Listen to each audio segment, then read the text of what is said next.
Tayyib. Sudah faham kenapa Nabi berbeda dengan Nabi Nuh? Walaupun umurnya 950 tahun, Nabi Muhammad cuma 63 tahun secara fisik, tapi ruhani Nabi lebih tua dari Nabi Nuh. Ruhani Nabi Muhammad itu induknya ruh Nabi Nuh. Maka Nabi Nuh tidak sanggup melewati kemuliaan ruh Nabi Muhammad sallallahu alaihi wasallam. Maka kalau bersolawat, Pak, saya ijazahkan satu solawat dibaca dalam hati. Assalamu alayka ya abati ya Rasulullah, atau pakai tambah Assalatu wassalamu alayka ya abati ya Rasulullah. Salawat dan salam atas engkau, wahai ayahanda ruhaniku Rasulullah sallallahu alaihi wasallam. Coba sama-sama. Assalatu wassalamu alayka ya abati ya Rasulullah. Salam atas engkau, salam rindu atas engkau, wahai ayah ruhani kami. Terimalah kami menjadi anak-anak ruhanimu. Amin ya rabbal alamin. Al-Fatihah. Ar-Rahman. Iyyaka na'budu.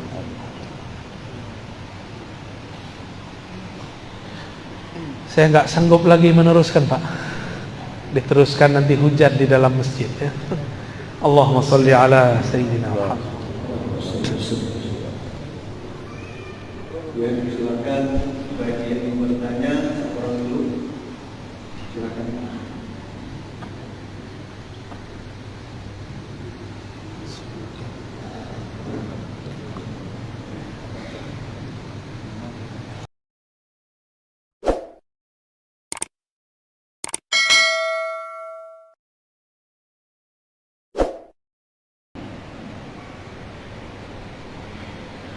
Assalamualaikum warahmatullahi wabarakatuh. Waalaikumsalam warahmatullahi wabarakatuh.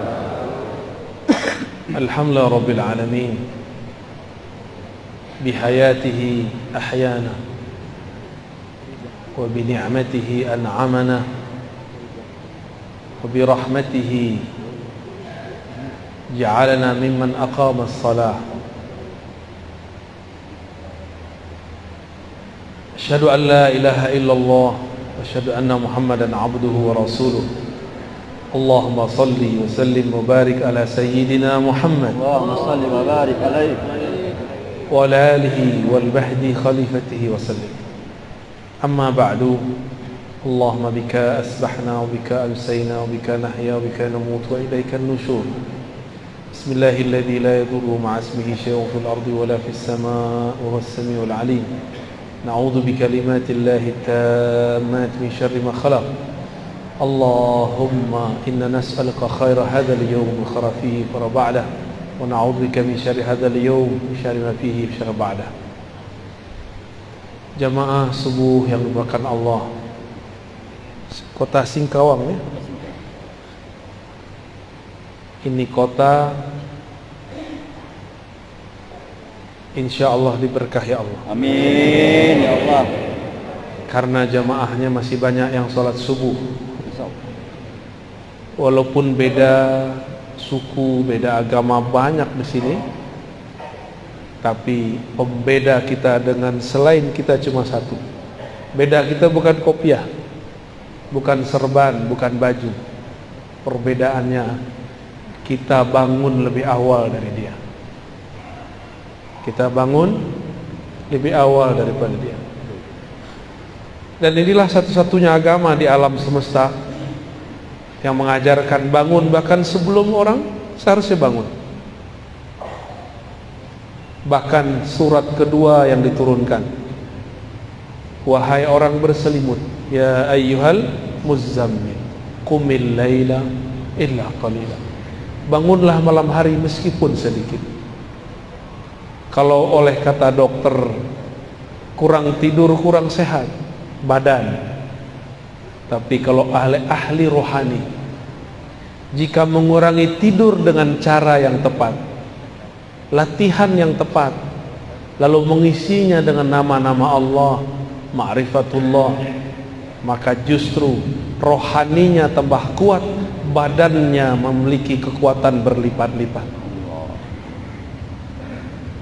Kalau sudah terlatih dengan cara yang baik, ya. Kalau enggak, nanti malam tadi tahajud, siang nanti ngomong, saya capek. Kenapa? Malam tadi tahajud jam 2. Enggak pakai caranya, ada tekniknya. Segala sesuatu ada ilmunya. Jangan beramal dengan nafsu. Beramal itu justru untuk mengendalikan nafsu. Bapak Ibu yang bukan Allah, semoga majlis subuh ini betul-betul diberkahi oleh Allah. Amin. Mau bahas tentang apa? Akidah, fikih, tasawuf. Torikoh. Mau torikoh yang mana? Torikoh akhir zaman, ya.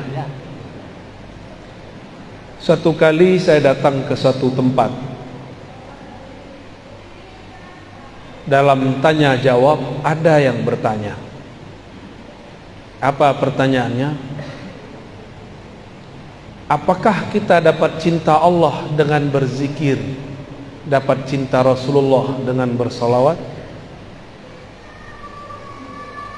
Saya lihat yang bertanya masih kecil, tapi pertanyaannya seperti orang yang sudah sedewasa.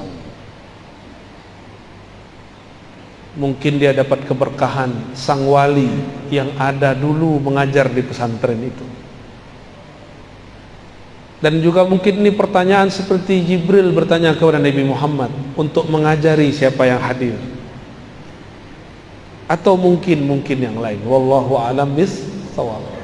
Yang pasti pertanyaannya, apakah dengan zikir kita jadi cinta Allah? Allah jadi cinta kita? Apakah dengan salawat kita dapat cinta Rasulullah? Lalu dengan izin Allah dan nikmat Allah saya menjawab, cinta Allah dulu baru berzikir, cinta Rasulullah dulu baru bersalawat. Dari mana dalilnya? Dalilnya dari Quran, surat Muhammad sallallahu alaihi wasallam ayat 19. Fa'lam annahu la ilaha illallah. Fa'lam dulu. Al-Imam Al-Bukhari menerjemahkan kata fa'lam, al-ilmu qabla al-qawli wal-amal. Berilmu dulu, baru katakan dan amalkan. Jangan dibalik. Beramal dulu baru berilmu, itu tidak tepat. Maka fa'lam, pelajari dulu siapa yang engkau sebut, baru sebut namanya. Maka ringanlah menyebut namanya. Mau 1000, 2000, 3000, 5000, 10.000, 70.000, ringan.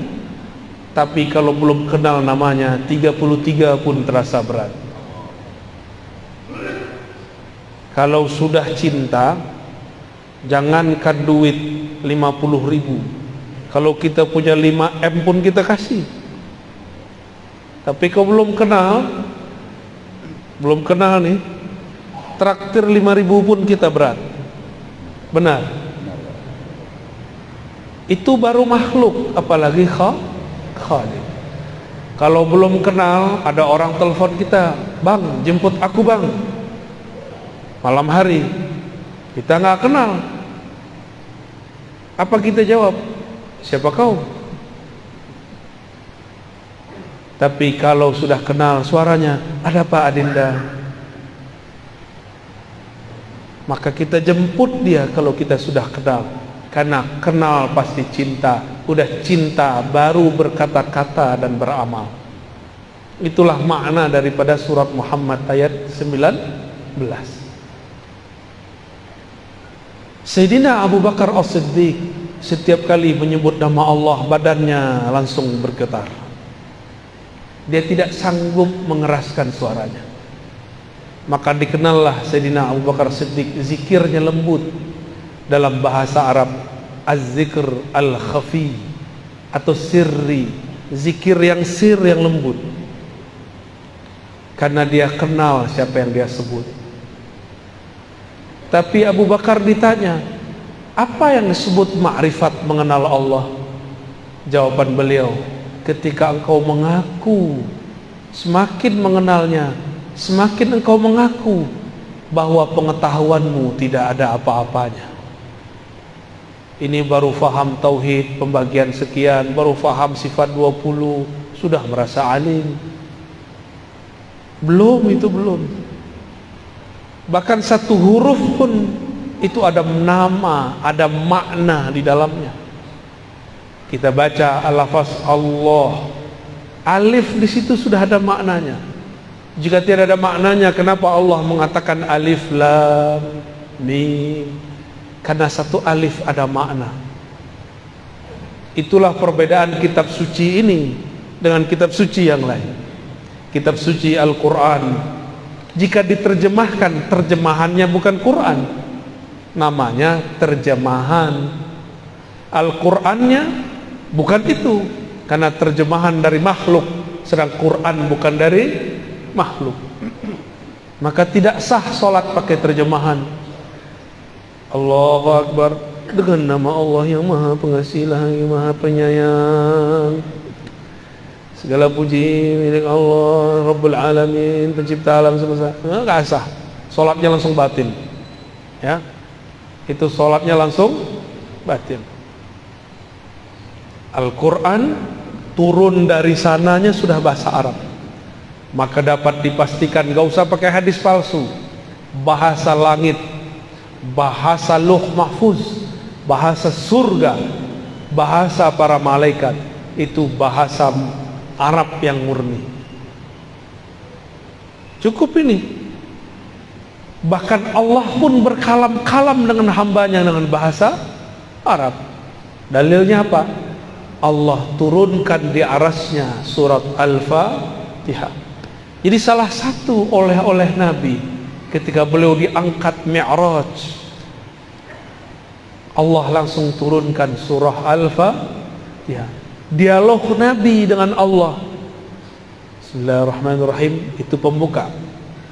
Sayyidina Nabi SAW membuka lagi, Alhamdulillahi Rabbil Alamin. Allah jawab, Hamidani abdi, hambaku telah memuji-mujiku. Setelah Alhamdulillah apa? Ya, bangun petidur nih. Ar-Rahmanir Rahim. Apa kata Allah? Asna alayya abdi, hambaku sangat banyak memujiku. Maliki yaumiddin, sama, Allah juga jawab begitu. Wali abdi ma sa'al, Allah tambahkan, apa yang dia minta aku pasti kasih. Iyyaka na'budu wa iyyaka nasta'in, sampai akhir Allah mengatakan aku kasih, aku beri. Maka tiadalah orang mendirikan makna Al-Fatihah lalu membacanya dengan lisannya, melainkan Allah Ta'ala kabulkan semua hajatnya kalau baca Fatihahnya benar. Ya, kalau baca Fatihahnya, saya sudah baca Fatihah kok nggak sampai-sampai, berarti Fatihahnya belum dialog, belum dialog dengan Allah Subhanahu wa Ta'ala. Ketika Nabi naik ke arasy Allah, Allah turunkan di situ, maka ada ayat yang belum tertulis sebagai ilmu Al-Quran. Dalam ilmu Al-Quran disebut dengan ma'rifatu makan nuzulil ayat, mengetahui tempat turunnya ayat. Belum ada yang menyebut arsy, samawi, ardi. Yang baru ada laili nahari, turun siang hari, turun malam hari. Makki madani, turun di Mekah, turun di Madinah. Tapi kita tambahkan ilmu Quran di akhir zaman, ya, bahwa Al-Fatihah adalah ayat arsy, ayat yang turun di arasy Allah Subhanahu wa Ta'ala. itulah yang dibawa. Oleh karena itu solat hanya sah dengan Al-Fatihah. Jangan debat lagi kalau ada imam baca atau tidak, jangan debat lagi. Nabi cukup mengatakan la salata liman lam yaqra' bi Fatihatil Kitab. Hadis Bukhari dan Muslim. Tidak sah salat kamu sampai engkau membaca Al-Fatihah. Mau imam makmum sama, namun adabnya imam dahulu baca baru kita baca. Kenapa? Karena munajat dialog ini tidak bisa diwakilkan kepada imam. Meskipun ahli fikih bilang bahwa kalau imam baca cukup bagi makmum, betul, itu jaminan. Tapi jika dia seorang hamba, dia harus berdialog dengan Rabbnya. Maka saya termasuk orang yang sangat kagum dengan mazhab Imam Muhammad bin Idris Syafi'i. Beliau berdasarkan hadis ini mengatakan, mau imam mau makmum wajib baca Al-Fatihah, karena dialog munajat hamba tidak dapat diwakilkan kepada seorang sahaja. Jadi gak usah debat, Pak. Debat itu belakangan, hadisnya tidak ada perdebatan. Yang tidak boleh baca keras-keras di belakang, atau baca aja lebih dahulu dari imam, itu yang tidak boleh.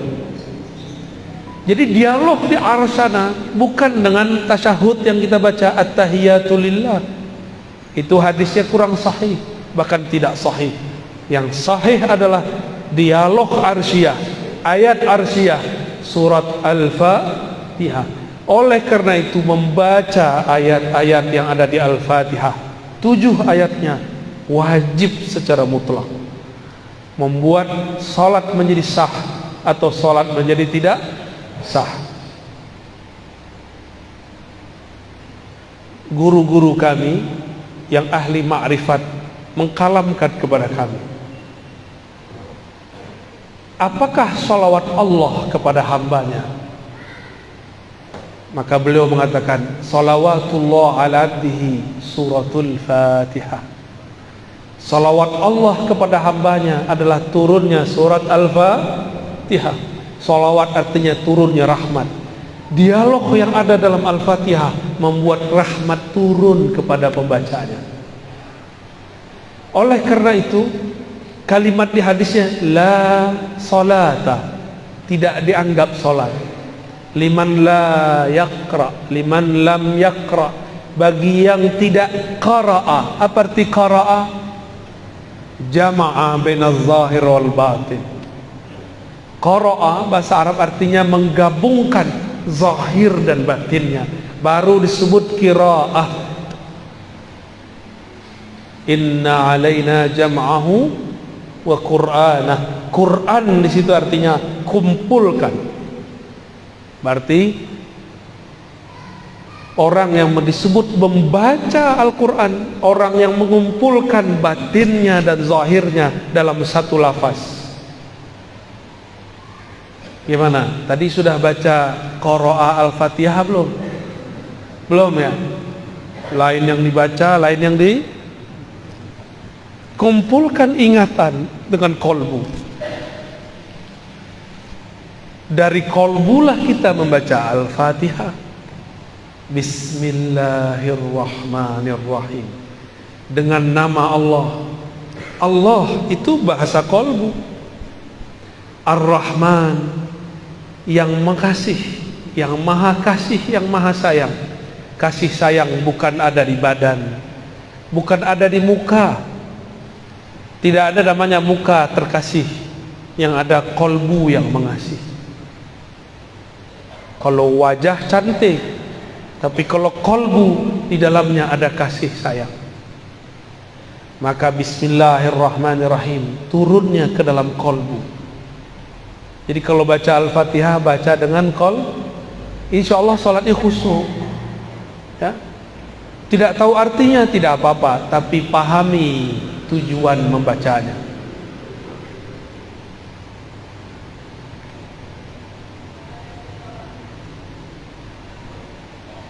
Lalu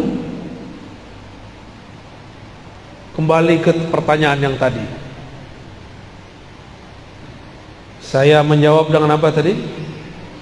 sebelum engkau zikir, cintalah kepada Allah. Sebelum engkau sholawat, cintalah kepada Rasulullah. Nah, tadi itu zikir, sekarang Rasul sallallahu alaihi wasallam. Jika benar kita rindu Rasulullah sallallahu alaihi wasallam, pasti disebut namanya mata berlinang. Jika disebut namanya dada kita bergetar. Jika benar cinta kepada baginda Rasul sallallahu alaihi wasallam. Karena setiap kekasih pasti rindu kepada kekasihnya.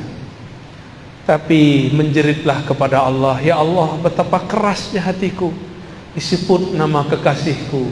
Kekasih engkau, kekasih alam semesta, Habibullah, Habibur Rahman, tapi hati kami tidak juga bergetar. Maka istighfar kita bukan istighfar dari dosa fisik semata. Kita pun istighfar, ya Allah, ternyata hatiku, jiwaku, ruhku tidak kenal kepada Bapak ruhku, baginda Rasul sallallahu alaihi wasallam. Apa yang mesti kita kenali dari Rasulullah sallallahu alaihi wasallam? Beliau mengatakan, ana Muhammad, aku nama jasadku Muhammad. Ana Ahmad, aku ruhku bernama Ahmad. Ana Aqib, aku tugas kerasulanku, kenabianku Aqib, penutup semua rasul dan nabi. Ana Mahi, aku pembawa syariat risalah, menghapus semua risalah terdahulu. Beliau menyebutkan hanya beberapa sifatnya, beberapa namanya. Maka sebanyak apa kita kenal namanya, sebanyak itulah kita kenal baginda Rasul sallallahu alaihi wasallam. Tapi dari semua nama itu, yang paling inti adalah Muhammad Habibullah, Ahmad Ruhullah. Nabi Muhammad itu Habibullah, ruhnya adalah hembusan dari Allah. Dari hembusan itulah ruh kita ada. Itulah makna ayat, setelah aku ciptakan tubuh, nafakhtu fihi min ruhi, aku tiupkan ke dalam tubuh itu rohku, Ruhullah Ahmad. Maka sumber ruh yang ada dalam diri ini bersumber dari ruh Ahmad. Maka kita ini adalah pecahan daripada ruh Ahmad. Kalau ruh ini bersumber dari Ahmad, tubuh ini bersumber dari ibu, maka kita sebut ibu kita ibu, karena badan ini keluar dari badannya. Ruh kita keluar dari ruh Ahmad. Maka ulama kita ahli ma'rifat memberi istilah Ahmad Ummul Arwah, Ahmad Ummur Ruh. Ahmad adalah ibunya sekalian ruh. Jadi kalau bersalawat katakan, Assalamu alayka ya Sayyidana Ahmad, ya Ummar Ruhina, ya Umma Arwahina. Salam atas engkau wahai Sayyidina Ahmad, dari engkaulah ruh kami bersumber, engkaulah induk daripada ruh kami. Assalamu alayka ya Rasulullah, ya Abal Arwah. Salam atas engkau wahai ayahanda ruhaniku, terimalah aku menjadi anakmu. Kita ini anak-anak Rasulullah sallallahu alaihi wasallam. Inilah rahasianya. Kenapa Rasul sallallahu alaihi wasallam ketika dilempar oleh orang Taif tidak balas dengan doa kualan? Beda dengan Nabi Nuh, beda dengan nabi-nabi terdahulu. Mereka lah mengatakan, ya Allah hancurkan saja umatku. Tapi lain dengan Rasulullah, beliau memandang semuanya anak-anakku, semuanya anak ruhku. Mungkinkah ayah rohani, ibu rohani mendoakan kehancuran bagi anak-anaknya? Tidak mungkin. Itu mungkin ayah ibu lagi lupa diri. Rasulullah tidak pernah lupa. Jadi bapak ini saya lihat ada beberapa yang suka marah ke anaknya nih. Terlihat dari raut keningnya ya. Semarah-marah kita jangan bilang matilah kau, jangan. Cilakalah kau, jangan. Setan kau, jangan.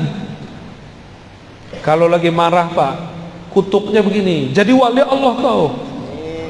Amin ya Rabbal. Jadi ulama lah kau. Jadi orang alim lah kau. Kalau kita mengutuk anak dengan begitu, jangan dibodoh-bodohi. Karena lewat malaikat doa amin. Nabi SAW menegur seorang yang sedang sakit. Apa kata dia? Malangnya nasibku, beberapa hari ini sakit, cilakalah badanku. Nabi kata, mah, diam,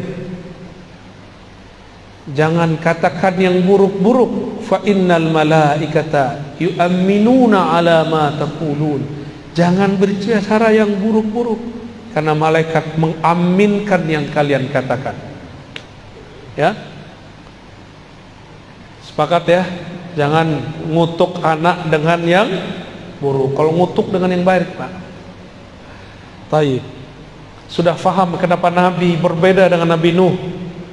Walaupun umurnya 950 tahun, Nabi Muhammad cuma 63 tahun secara fisik, tapi rohani Nabi lebih tua dari Nabi Nuh. Rohani Nabi Muhammad itu induknya ruh Nabi Nuh. Maka Nabi Nuh tidak sanggup melewati kemuliaan ruh Nabi Muhammad sallallahu alaihi wasallam. Maka kalau bersolawat Pak, saya ijazahkan satu solawat, dibaca dalam hati. Assalamu alayka ya abati ya Rasulullah. Atau pakai tambah, Assalatu wassalamu alayka ya abati ya Rasulullah. Salawat dan salam atas engkau, wahai ayahanda rohaniku, Rasulullah sallallahu alaihi wasallam. Coba sama-sama. Assalatu wassalamu alayka ya abati ya Rasulullah. Salam atas engkau, salam rindu atas engkau, wahai ayah rohani kami. Terimalah kami menjadi anak-anak rohanimu. Amin ya Rabbal. Al-Fatihah. Ar-Rahman. Iya. Syurut.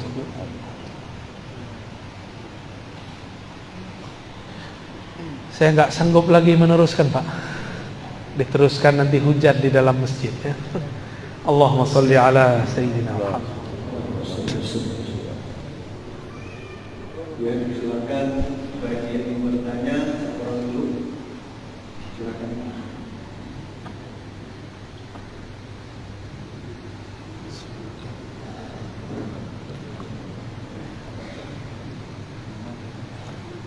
Assalamualaikum warahmatullahi wabarakatuh. Waalaikumsalam warahmatullahi wabarakatuh. Nama saya Jasper dari Lewet, Kabupaten Bengkayang. Kemarin bersama sekarang di Singkawang, Putri Pak Sambil. Jadi beliau kami di sini minta ijazah tamkin. Yang kedua, pertanyaan yang mau saya tanyakan, apakah Buya pernah bermimpi bertemu Rasulullah?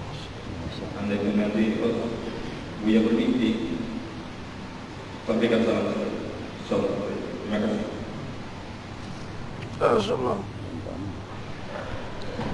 Tadi itu sudah talqin itu, talqin sholawat. Ya, antum itu langsung ijazahnya langsung dari Rasulullah secara ruhani. Karena saya belajar hadis, dalam ilmu hadis tidak terima riwayat kecuali ketemu fisik. Tapi ini ketemu rohani. Terjawab pertanyaan kedua. Jadi suatu saat ada orang aliran sesat datang kepada saya. Dia mengaku imamnya adalah Imam Mahdi. Hari Jumat, saya kemudian sebelum sholat, saya sholawat mengadu kepada Rasulullah. Kenapa saya gelisah? Gelisahnya bukan main. Saya nggak pernah segelisah itu. dulu punya masalah apa saja tidak ada gelisah. Ini gelisahnya bukan main. Sebelum Jumatan saya kemudian menyapa Rasulullah.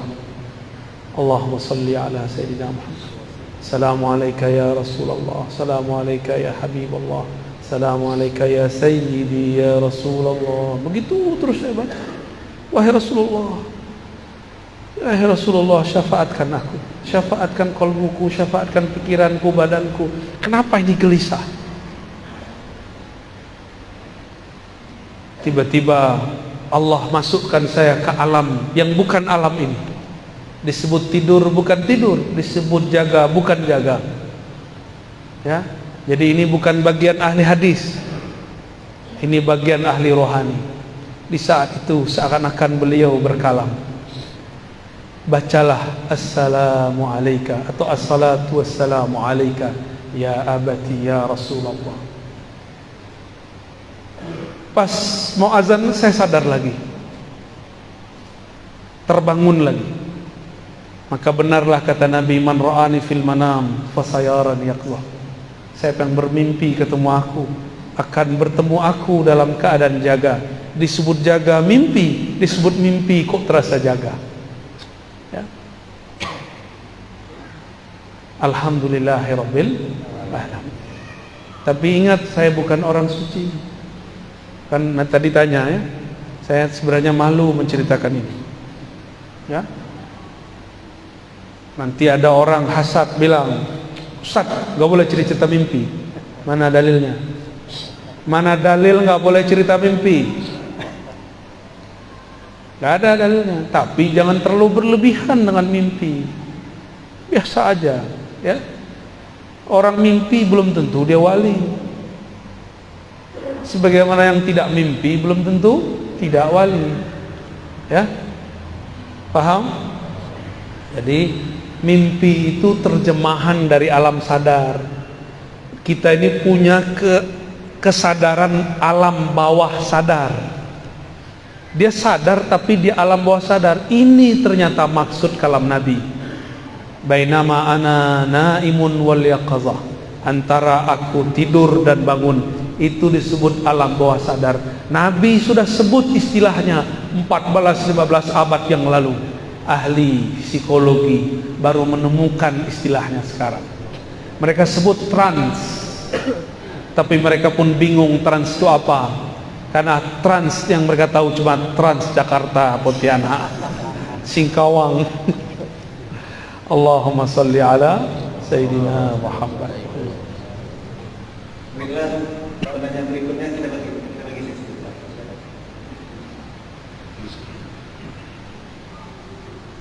Assalamualaikum warahmatullahi wabarakatuh. Assalamualaikum. Perkenalkan, nama saya Abdul Razak. Ya, mohon maaf ini sedikit bertanya sama Buya. Saya ingin bertanya Buya tentang tafsir Al-Fatihah. Yang mana itu selama ini mengajar di dalam hati saya Buya. Yang mana tafsir Bismillahirrahmanirrahim, apakah itu dengan nama Allah atau dengan atas nama Allah? Kalau dengan nama Allah, kalau terjemahan bahasa Indonesia memang itu tidak ada dua. Tapi dengan nama Allah, mungkin untuk pendapat saya pribadi ya, saya merasa itu lebih betul. Tapi tidak perlu ya, saya hanya ingin bertanya. Kedua, apakah tunjukkanlah kami jalan yang lurus atau bimbinglah kami jalan yang lurus? Ya Bu ya, pertanyaan saya dua, mungkin itu aja yang bisa saya sampaikan. Dari Bapak Berdaya, Assalamualaikum warahmatullahi wabarakatuh. Waalaikumsalam. Bagus pertanyaannya ya. Apa makna daripada Bismillahirrahmanirrahim? Apakah bi dengan nama atau atas nama? Ini teori dulu ya. Pakai ilmu nahu sorof. Jangan sarap ya. Nahu, ilmu nahu. Dalam ilmu gramatikal bahasa Arab ada yang disebut huruf jar atau huruf khafat. Huruf yang membuat kata setelahnya berbaris di bawah. Ismun masuk ba bismi. Masuk ba Bismi. Huruf jar itu saling mewakili makna satu sama lain. Ini contoh. Sebelum masuk basmalah ada ba tapi bukan di bismillah, di ta'awuz. A'udzu billahi minasy syaithanir rajim. A'udzu billah. Aku berlindung bi. Apa arti bi di situ? Kita terjemahin biasanya apa? Aku berlindung kepada Allah atau dengan Allah? Kepada. Maka bi bermakna ila atau ala. Maka huruf jar saling mewakili makna satu sama lain. Contoh, apa tuh lafaz kalau lagi kita baca sholawat? Bibak kata. Ada satu lafaznya. Ente ngantuk. Bibakkah, bi diartikan fi. Bi dengan tapi diartikan fi. Wulidtu bi Makkah, aku dilahirkan bukan dengan Mekah tapi di Mekah. Sudah berapa arti ba? Sudah 2. Ya. Maka bismillah ini bismillah apa? Ulama kita mengartikan ini ba isti'anah, ba minta tolong. Ada yang mengartikan ini ba istizan, minta izin. Ada macam-macam ba. Ada yang mengartikan fi, dalam nama Allah, dengan nama Allah. Lebih tinggi mana? Orang yang bawa nama atau di dalam nama? Nama tidak pernah terpisah dari yang punya nama. Ini Ar-Razi, ya ini badannya. Maka saya yang di dalam nama Ar-Razi itu.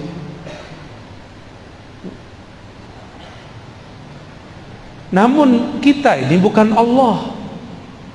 Maka tidak boleh mengatakan dengan atau di dalam nama Allah, aku di dalam Allah, Allah di dalam aku. Itu ajaran sesat. Berarti dia mengatakan dirinya bersatu dengan Allah. Itu pun tidak boleh. Akidah Ahlus Sunnah melarang itu. Itu akidah orang-orang sesat. Kita bertasawuf kaedahnya harus akidah Ahlus Sunnah wal Jamaah. Tidak boleh keluar satu jengkal pun, tidak boleh keluar satu jari pun, tidak boleh keluar. Keluar zindik. Keluar zindik.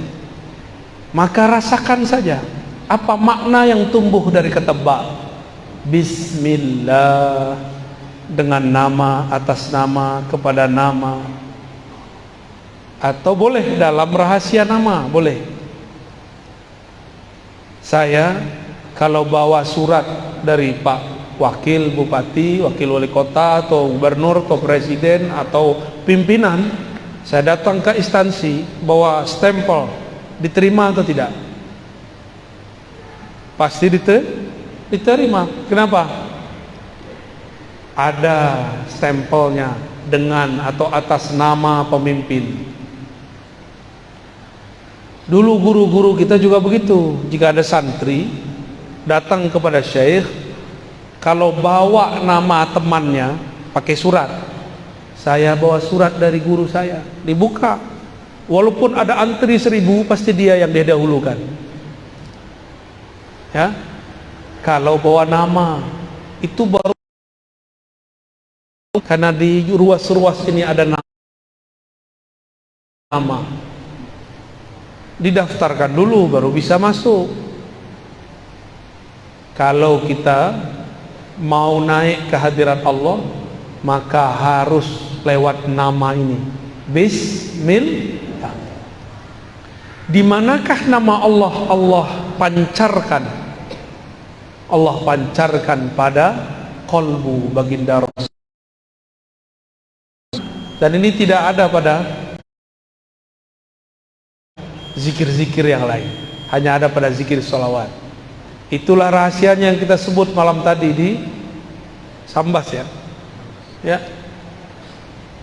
Di surat Taubah basmalahnya diakhirkan. wabil mu'minina raufur rahim. Dan terhadap orang beriman, Rasulullah mempunyai dua nama yang merupakan nama Allah, Rauf Rahim. Rauf Rahman, sama, mirip walaupun berbeda beberapa. Rahim, ternyata kata Rauf yang merupakan Asmaul Husna dibolehkan untuk nama Rasul. Rahim yang merupakan nama Allah tapi disebut sebagai nama Rasul. Rasul yang Rauf, Rasul yang Rahim. Maka Allah menyayangi makhluk lewat Rasulullah. Maka siapa yang berselawat kepada Rasulullah, dia telah masuk ke dalam rahasia nama-nama Allah. Inilah rahasianya kenapa sholat jadi sah ketika kita Bismillah. Inilah rahasia juga kenapa mazhab Malik, di mazhab Malik lama tidak ada basmalah di Fatihah, tapi dia tetap membaca sholawat di akhir, maka sah sholatnya. Ya, karena itu rahasia nama. Wallahu a'lam bishawab. Kita berikan dulu untuk Ahmad begitu. Satu pertanyaan. Silakan dulu. Kita rolling. Kalau tidak ada, saya serahkan kepada Bapak. Tunggu dulu. Ada, silakan.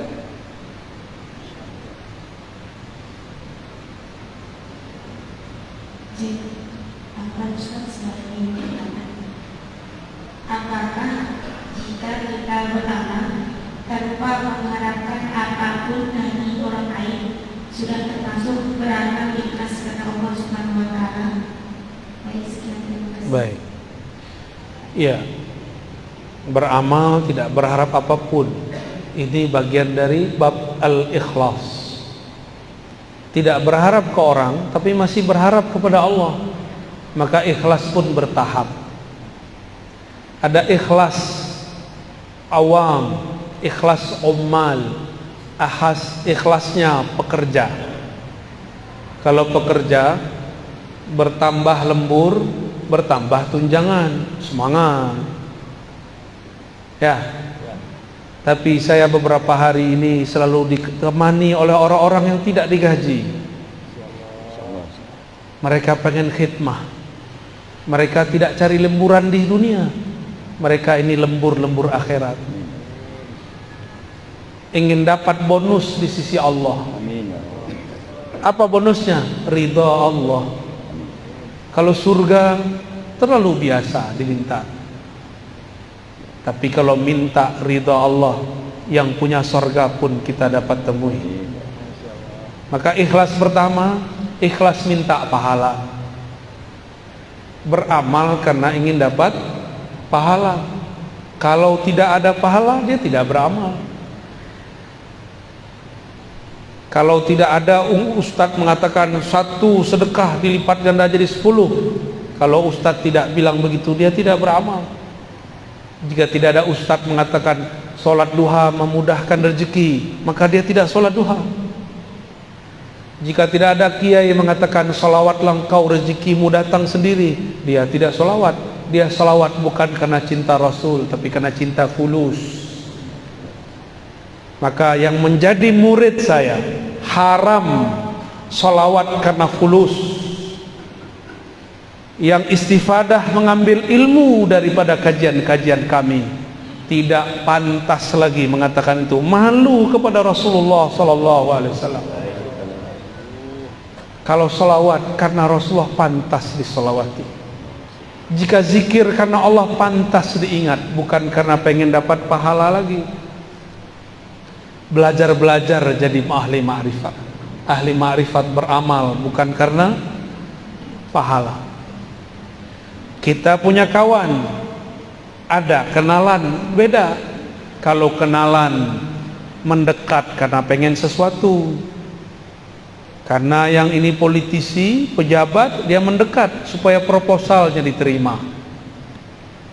Kalau lagi butuh, dia telepon, dia kunjungi, dia puji, dia traktir. Kalau lagi nggak perlu, dia tinggalkan.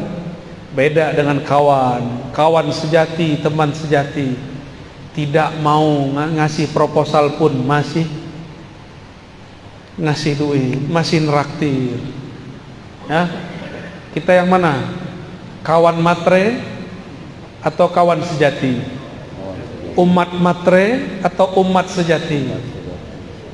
Umat hamba matre atau hamba sejati?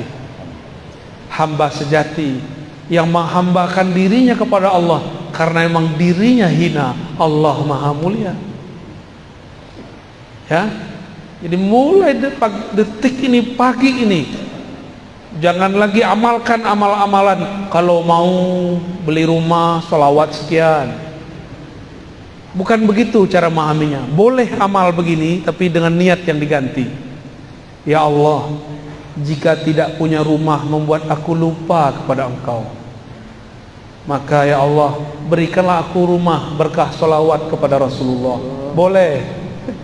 Ya, sehingga jika aku punya rumah, ya Allah, aku tambah banyak berselawat kepada Rasulullah.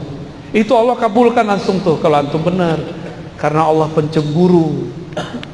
Allah pencemburu. Allah tidak mau terbersit di kalbu kekasihnya sesuatu yang mengganggunya.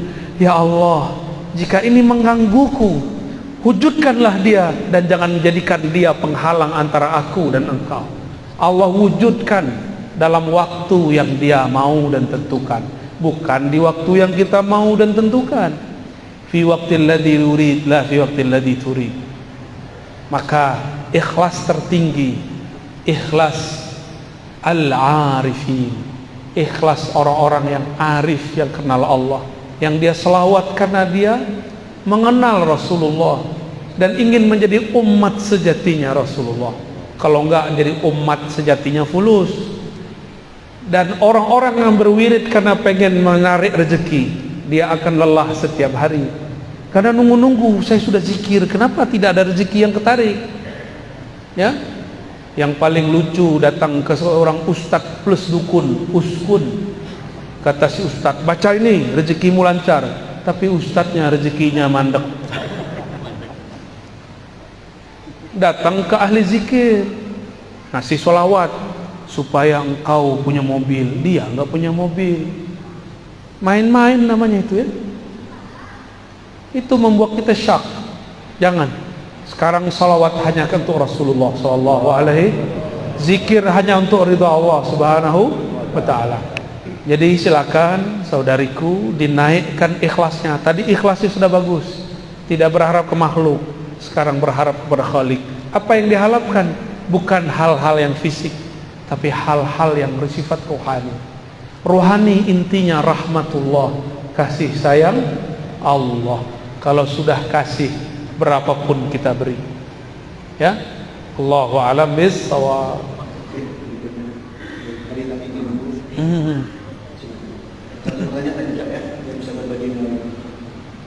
Assalamualaikum warahmatullahi wabarakatuh. Assalamualaikum. Saya mau nanya dia, karena saya salah satu penggemar dari YouTube-nya Buya. Yang saya akan tanyakan, mohon diterangkan hubungan antara jasad, qalbu, wa tafsir. Itu aja dia. Assalamualaikum warahmatullahi wabarakatuh. Assalamualaikum. Jasad ini perangkat, yang mengendalikan adalah raja. Rajanya qalbu. Si raja ini di dalam struktur dia memerintah, ada lagi rajanya. Ada raja di atas raja. Itulah fuad. Si fuad inilah yang menggerakkan, memutuskan, kamu begini, kamu begitu. Qalbu itu berubah-ubah. Sumyal qalbu litaqallubih. Disebut qalbu karena dia berubah-ubah. Tapi kalau sudah menjadi fuad, dia punya pendirian. Dia punya pendirian, ya. Dia punya yang disebut dalam bahasa Arab mauquf atau mauqif, tempat dia berpendirian. Wala taqafu ma laysa laka bihi ilm. Jangan engkau berwukuf, berpendirian terhadap yang engkau tidak punya ilmunya. Maka ilmu itu ada di fuad, karena inna sam'a wal basara wal fuada, sesungguhnya sama, basar, fuad, semuanya akan ditanya, diminta pertanggungjawaban, mas'ula, ditanya oleh Allah Subhanahu wa ta'ala. Jadi fuad ini yang membuat keputusan di dalam kolbu. Tapi si fuad bisa memutuskan karena ada otaknya. Otaknya fuad, otak dari otaknya kolbu disebut lub. Lub itu inti. Berarti apa? Inti. Maka orang-orang yang mempunyai spirit ini disebut ulul albab. Dan ini lebih tinggi dari profesor, lebih tinggi dari filsuf. Dia berbicara jauh ke depan. Maka mereka bisa memprediksi kalam-kalamnya karena dia berbicara dengan lub, kata-katanya berlaku sampai beberapa abad ke depan. Seperti imam-imam mazhab yang 4. Mereka berfatwa sesuatu yang baru cocok untuk zaman ini. Contoh, Imam Abu Hanifah mengatakan zakat fitrah boleh dengan yang senilai dengan beras atau gandum, makanan pokok. Coba saya tanya bapak ibu nih, dikasih beras, dia kasih fulus, pilih mana? Jujur, dikasih beras apa fulus? Matre semua ya. Ibu-ibu dikasih beras, dikasih duit, pilih mana? Hah? Enggak, ibu-ibu jawabnya lain. Yang ngasih beras aja lah. Suami maksudnya. Itu kalam dikalamkan abad kedua. Tahun 130 beliau berfatwa begitu. Tahun 150 dibid'ahkan orang.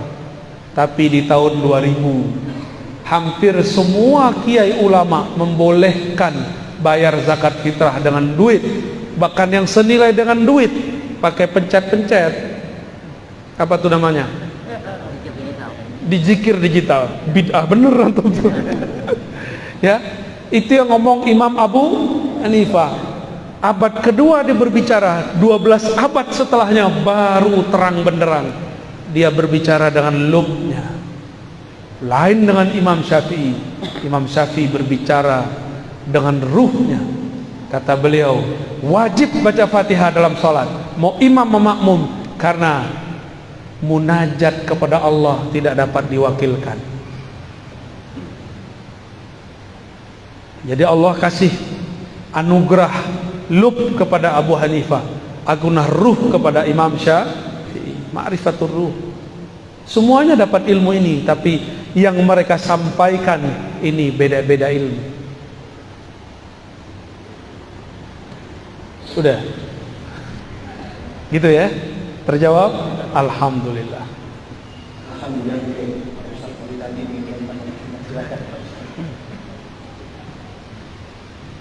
Ya.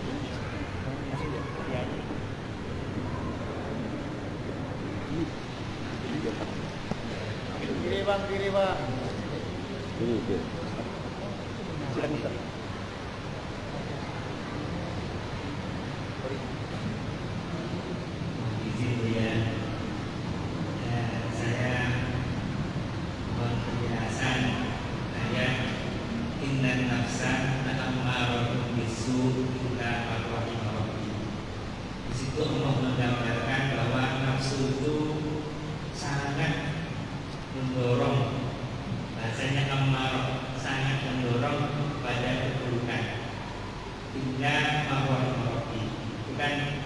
Kecuali orang yang disayang oleh Allah. Yang ingin saya tanyakan, sebenarnya kita bedakan antara nafsu dengan yang bukan nafsu bagaimana ya? Terus kemudian untuk menjadi marwah imarati, orang yang disayang oleh Allah. Masya Allah, ini pertanyaan puncak ya, terakhir ya. Pertanyaannya betul-betul husnul khotimah. Amin. Innan nafsa la ammaratun bisu. Panjang itu bisu, karena emang su itu panjang. Sesungguhnya nafs, jiwa, diri, punya diri. Diri ini yang zahir. La, pakai la di situ sungguh, bukan la tidak. Disebut lam taukid, sungguh. Ammarah, bukan amarah. Ammarah berarti banyak memerintah, banyak mendorong, banyak mengajak kepada Su, tuh panjangan. Su artinya keburukan, keburukan, keburukan, keburukan. Dalam keburukan ada keburukan. Setelah keburukan ada lagi efek dari keburukan. Maka tidak ada satu maksiat kecuali berimbas kepada maksiat berikutnya. Terus bertali-tali. Dan ini pemutusnya cuma satu. Illa, kecuali man rahima rabbi, kecuali yang disayangi oleh Allah. Rahmat Allah turunnya ke dalam kolbu saat seseorang anak kecil wafat. Keluarga Rasulullah, cucunya wafat, Nabi menangis. Sahabat bertanya, jadi sahabat ini dulu kaku-kaku awalnya, Nabi lah yang melembutkan kolbu mereka. Kata sahabat ini, ya Rasulullah, apa-apa ini, kenapa engkau nangis? Ini namanya niyahah. Apa itu niyahah? Meratap. Lalu Nabi mengatakan, lah bukan, ini rahmatun, itu rahmat kasih sayang. Wada Allah telah letakkan, tempatkan, masukkan, titipkan, pancarkan fi qulubi man syaa min ibadihi, di kolbu-kolbu yang dia kehendaki. Kau tidak dapat, aku dapat, maksud Rasulullah. Rasulullah itu rahmatan lil, maka ujung rambut sampai ujung kakinya rahmat. Karena dari kolbunya ada rahmatullah. Maka Rasulullah itu nama lainnya rahmatan lil, itu zahir, batinnya rahmatullah. Zahirnya rahmatan lil, batinnya rahmatullah. Jadi rahmat Allah itu nama Nabi. Allah berkalam ke surga, wahai surga, biki arhamu ibadi, dengan engkau aku menyayangi makhluk-makhlukku. Dan surga hanya dibuka dengan jari-jari Rasulullah, fingerprintnya Rasulullah. Nabi taruh tangannya, terbukalah 8 pintu surga, terbukalah semuanya. Jadi bapak ibu ini beramal mau 1000 kali lipat, 1.000.000.000 kali lipat, tapi kalau tidak sholawat tidak dibuka. Gak syahadat kepada Rasul gak dibuka. Karena surga hakiki ada di kolbu Rasulullah. Baiti jan, bait di situ bukan rumah fisik, bait itu kolbu. Baiti jannati, kolbuku itulah surgaku. Maka kalau ingin mensurgakan rumah, bukan dengan mengarab-arabkan isi rumah. Welcome diganti ahlan bikum, ahlan wa sahlan, marhaban. Itu bahasa Arab. Taruh bahasa Arab itu di kolbu, taruh maknanya di dalam kolbu. Maka di kolbumu ada rahmatullah. Hanya orang-orang yang di kolbunya ada cinta kepada Allah dan Rasulullah, ada nur rahmah, maka pasti dia sayang hatta kepada musuh-musuhnya. Ya, kita hadir pagi ini karena rahmatnya Rasulullah SAW. Maka kita boleh mengatakan laulaka ya sayyidi, ya abati ya Rasulullah, ma arafna Allah. Kalau bukan karena engkau wahai ayahanda ruhani kami, wahai ayah ruh kami, kami tidak akan kenal siapa yang kami sembah. Jazallahu anka ya sayyidana ya Rasulullah. Semoga Allah membalasimu, mengangkat derajatmu, meletakkan engkau pada maqam mahmud. Maqam yang mana dengan maqam itu engkau memberi syafaat kami. Amin ya rabbal alamin. Jadi bagaimana cara supaya rahmah? Kenali rahmahnya Rasulullah. Maka jika ada kelompok mengatakan ikut Nabi, ikut sunnah Nabi tapi tambah keras, mungkin dia belum mengenal sang Nabi, dia baru mengenal hadis Nabi. Allahumma salli ala. Perlu benci? Tidak perlu benci. Kita sayang mereka, ajak dia ngopi. Karena dalil nomor surat, nomor ayat dapat dikalahkan dengan akhlak yang mulia. Maka saya minta maaf kepada kawan-kawan yang saya kritik. Saya tidak benci kepada antum. Salafikah namanya, Hizbut Tahrirkah namanya, apapun antum menyebut diri, saya tidak pernah benci antum. Saya cinta kepada antum semua. Maka karena cinta saya mengkritisi, menegur. Namun kadang-kadang dalam mengkritisi mungkin saya suul adab, saya minta ampun kepada Allah Subhanahu wa ta'ala. Allahumma salli ala sayyidina Muhammad. Khalas? Pak Kiai bertanya, tidak salah tanya Pak Kiai. Assalamualaikum warahmatullahi wabarakatuh. Waalaikumsalam warahmatullahi wabarakatuh. Ini Pak Kiai, saya berbagi kaitan dengan bacaan sholawat. Ketika saya membaca sholawat, Allahumma sholli ala sayyidina wa habibina wa syafi'ina wa tusqina wa maulana Muhammad. Lalu ada yang mengatakan bahwa itu tidak sesuai dengan sunnah. Berlebihan mengucapkan sayyidina habibina. Yang betul adalah Allahumma sholli ala Muhammad. Jadi bagaimana dengan selawat Jibril dulu, dunia, selawat badar, andaikan membaca sayyidina kami itu dikatakan. Demikian Allahumma bi'ina al-Fatihah. Assalamualaikum warahmatullahi wabarakatuh. Salam. Mohon berlapang dada kepada orang yang tidak kenal kepada kekasih. Dia nggak kenal kekasihnya. Yang dia tahu namanya cuma Mehmet. Itu kata orang Turki itu, Muhammad itu Mehmet. Muhammad sallallahu alaihi wasallam. Dia cuma tahu Muhammad. Dia tidak tahu kalau baginda Nabi punya nama Habibullah. Ya, punya nama As-Sayyid. Beliau sendiri yang berkalam, ana sayyidu waladi Adam. Akulah sayyidnya anak manusia. Kamu anak manusia atau anak kera?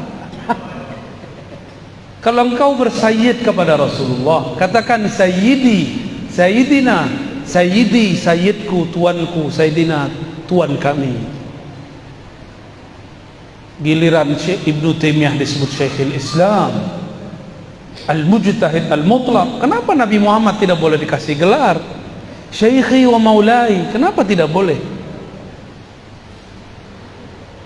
Sayyidina Umar datang kepada Sayyidina Bilal. Apa kata beliau? Marhaban bi maulana wa maula maulana. Hadis sahih. Silakan cari sendiri. Mungkin mereka belum kenal riwayat ini. Ini orang-orang terdekat Rasulullah. Adakah iman kita yang lebih tinggi dari Abu Bakar As-Siddiq radhiyallahu anhu? Ada yang lebih tinggi dari Sayyidina Bilal, Sayyidina Abu Bakar, Sayyidina Bilal, Sayyidina Umar.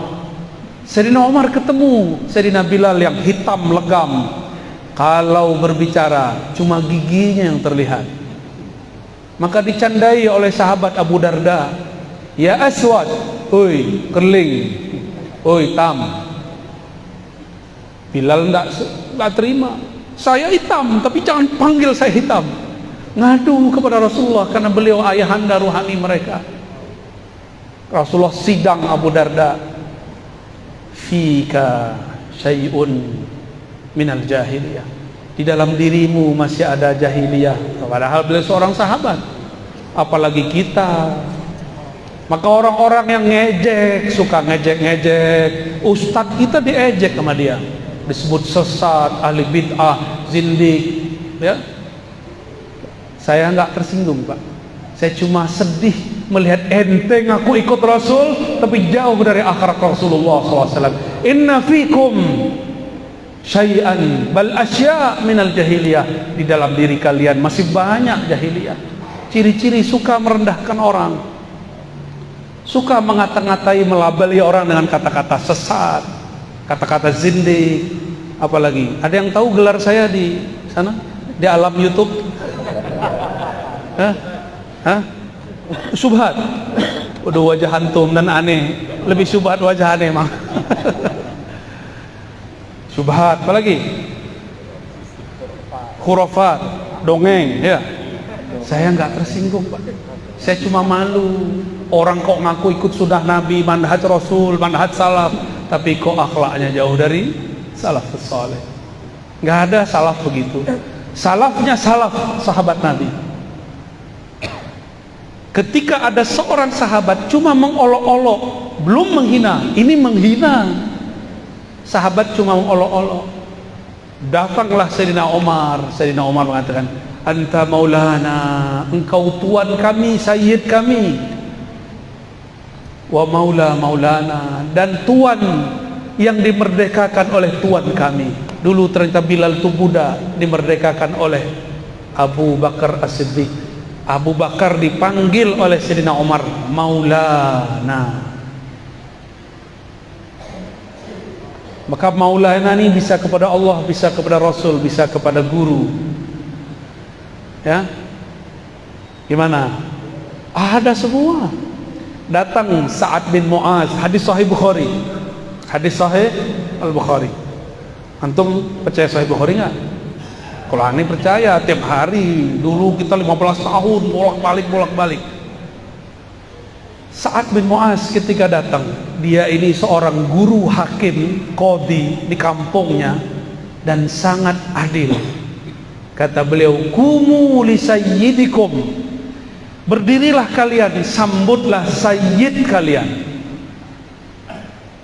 Nabi melihat anaknya, cucunya Al-Hasan Al-Husain alaihimassalam sedang bergelut, asik bermain. Lucunya Sayyidina Al-Hasan, indahnya Sayyidina Al-Husain. Kata Nabi, huma syabab, huma sayyida syababil jannah. Mereka berdua ini sayyid pemuda-pemuda surga. Nanti di surga nggak ada orang sumuran antum, ada yang sumuran aneh. Nggak ada sumuran Pak Kiai, adanya sumuran aneh Pak Kiai 33 sampai 35. Ya, mohon maaf yang sudah agak tua ya. Seumuran Nabi Isa diangkat 33 tahun lebih kurang. Seumuran itu umur puncak orang mulai menapaki jalan spiritual rohani. Baru nanti kematangannya sampai di umur 40 secara fisik. Tapi Nabi Isa sudah 40 di umur 30-nya. Maka jangan tertipu oleh angka-angka. Angka itu cuma hitungan badan. Angka sejati adalah kedekatan engkau kepada Allah Subhanahu wa ta'ala. Jika Sayyidina Al-Hasan Husain disayyidkan Nabi, Sa'ad bin Mu'az disayyidkan Nabi, Sayyidina Bilal seorang budak azan disayyidkan Nabi, Abu Bakar disayyidkan oleh sahabat-sahabat, maka Nabi Muhammad Sayyidus Sadah, Sayyidul Habaib, Sayyiduna Sayyidul Alamin, penghulu alam semesta. Kalau dia kurang kenal, kita maklumi. Maka saya katakan Pak Kiai, wa'arid anil jahili, jangan layani orang-orang tidak mengerti. Itu bahasa halusnya. Mau bahasa kasarnya? Ini tafsir kekerasan. Wa'arid anil jahilin, janganlah engkau melayani orang-orang yang jahil, bodoh, jahil murakkab. Saya ambil yang pertama aja ya, itu sisi kegelapan saya. Demikian Bapak Ibu yang melakukan Allah, semoga Allah meridhoi yang hadir. Semoga Allah menjadikan kita betul-betul hamba sejati. Semoga ruhaniyah Rasulullah menerima kita sebagai anak-anak ruhaniyah. Ala hazinniya wa likulli niyatin salihah. Salatu wassalamu alaika ya abati ya abana ya abal arwah ya sayyidana ya Rasulullah. Al-Fatihah. Ar-Rahman. Iyyaka na'budu wa iyyaka nasta'in. Shiratal ladzina an'amta 'alaihim ghairil maghdubi 'alaihim waladdallin. Amin. Ini yang dapat saya sampaikan. Enggak kuat saya doa, Pak. Ya, mohon maaf enggak kuat doa ini. Kalau doa bisa tumbang-tumbang nanti ya. Nanti Bapak yang susah nanti yang urus saya. Mohon maaf jika ada salah dan kurangnya. Salam cinta dari saya semua.